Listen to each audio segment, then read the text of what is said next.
In this video we'll be going through the whole class feedback from the disease assessment that you did before half term.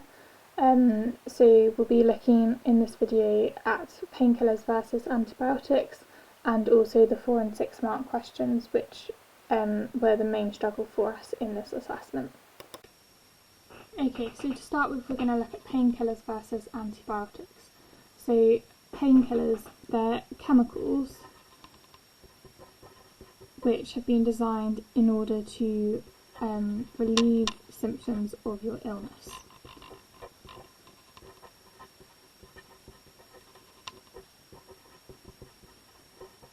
However, they are not killing the pathogens. So it's still down to your body's immune system in order to kill the pathogen.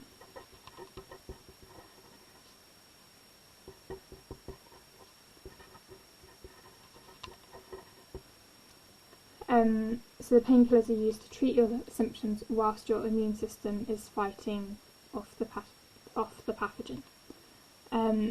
Antibiotics, however, these can slow down or stop the growth of bacteria.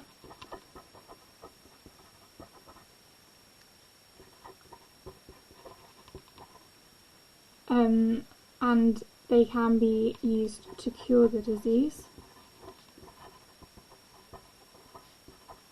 by killing the pathogen. However, they only work against bacteria, not viral.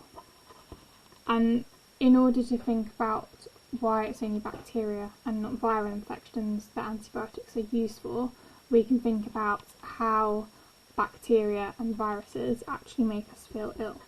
So bacteria, they reproduce rapidly, they release, some of them, toxins which make us feel ill, whereas our viruses, they live in our cells. And so if we were wanting to kill the pathogen, if we were trying to kill the virus, we'd be killing our own cells. Whereas bacteria, they're their own cells, and so we can kill those cells without harming our own cells. So antibiotics are only against our bacteria, not our viruses. As different bacteria cause different diseases, certain antibiotics may only work against a few bacteria,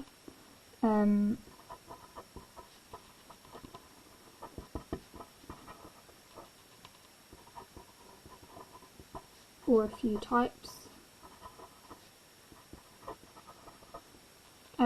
So then a range of antibiotics is needed to treat the whole range of bacterial diseases. We're now going to look at the 4-mark question, describe the ways in which the human body defends itself against the tuberculosis bacteria.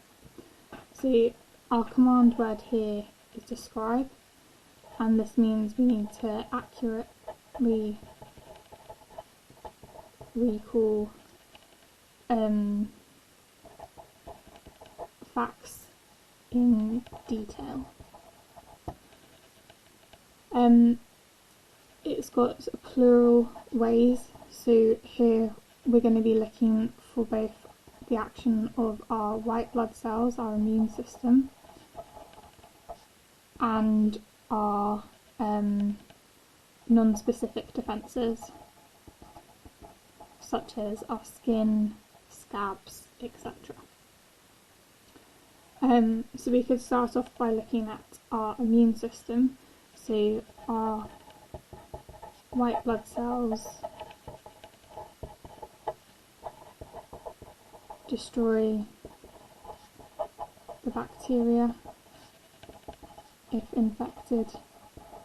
Make sure that we are talking about bacteria and not a different pathogen, as otherwise our account won't be accurate, as we will have been talking about a different pathogen.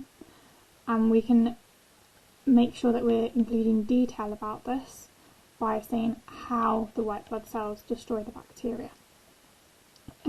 So by a combination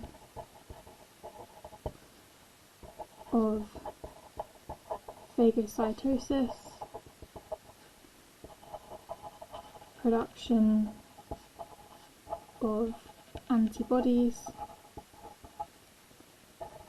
and production of antitoxins. Now, we're not having to explain here how they defend themselves, but just the ways in which their body defends itself. So then we can also talk about our defences to try and stop bacteria entering the body.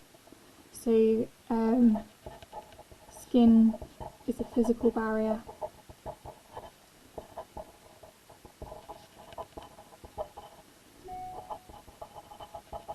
Which stops bacteria from entering the body. We could have also talked about scabs at that point. We could also talk about our stomach acid.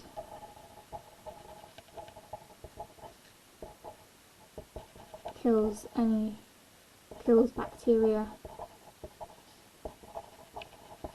that are ingested, such as free food. And then we could also talk about our nose or our trachea, where they have mucus which traps the bacteria to then be removed from the body. So here we've talked about our immune system and also our non-specific defences as the ways in which the human body defends itself against tuberculosis bacteria. We wouldn't have to say all of these 3 points, however we do need to make sure that we've covered a variety of ways, so white blood cells and one of those 3 ways, in order to make sure that we're giving that range of ideas. So we're now going to look at our 6-mark question, which was about a new strain of bacteria in hospitals, and so it's asking us to explain the advice that doctors should be given to prevent the spread of the new strain. So our command word here is explain. So we must make sure that we've got linked statements. So advice plus reason for that advice. It must be given in a clear account in order to reach those full 6 marks. So one of the things that we need to draw from this question is the fact that it is a new strain, as this would indicate that there's resistance to other antibiotics. And so really what this question is asking us about is antibiotic resistance. So for 6 marks, I'd say we need to make 3 points of advice with those linked reasons. So the antibiotic that works against this new strain, they should only be prescribing it for the patients with the new strain. So only prescribe fluoroquinolone if the patient has the new strain of bacteria. So that's our point of advice, and then our reason for that is because if routinely used,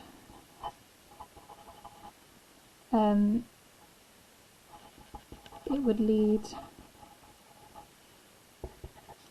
to an increase in resistant bacteria to fluoroquinolone. Another piece of advice is making sure that the patient finishes the course. So ensure the patient prescribed with fluoroquinolone finishes the course of antibiotics.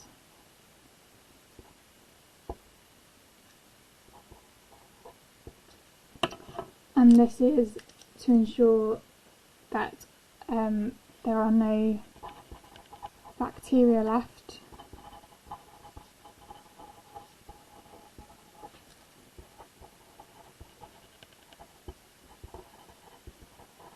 which could develop a resistance and survive and reproduce rapidly.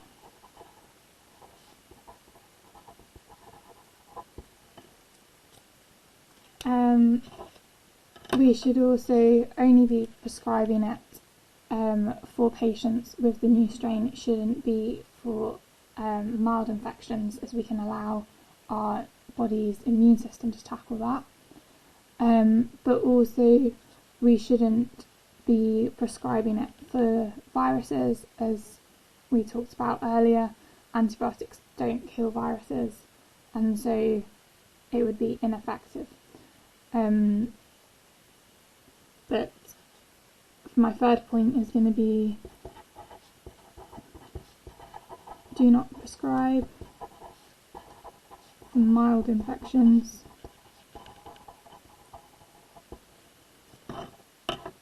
And then this is because the body's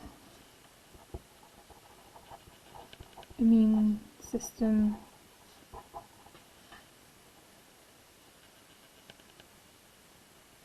can help the patient to get better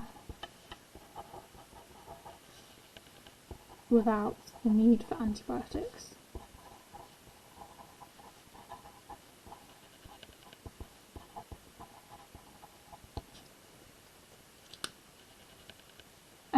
Other content you could have been talking about is the hospital staff using alcohol hand wash between each patient in order to make sure that they're killing any bacteria that's on their hands between visiting each patient. Patients with that strain of bacteria should be isolated to prevent other patients getting the resistant infection. But the main points that we needed to talk about are these three, and the one about not prescribing for viral infections, as they don't kill viruses. I think a lot of us, because of our current situation with the COVID-19 crisis, we were talking a lot about the precautions that we've been carrying out for that new strain, but do remember that COVID-19 is a virus rather than a bacteria, and so slightly different way of handling it, and this question is mainly about making sure we're not getting that new strain of bacteria developing resistance to the one antibiotic that actually could be used against it.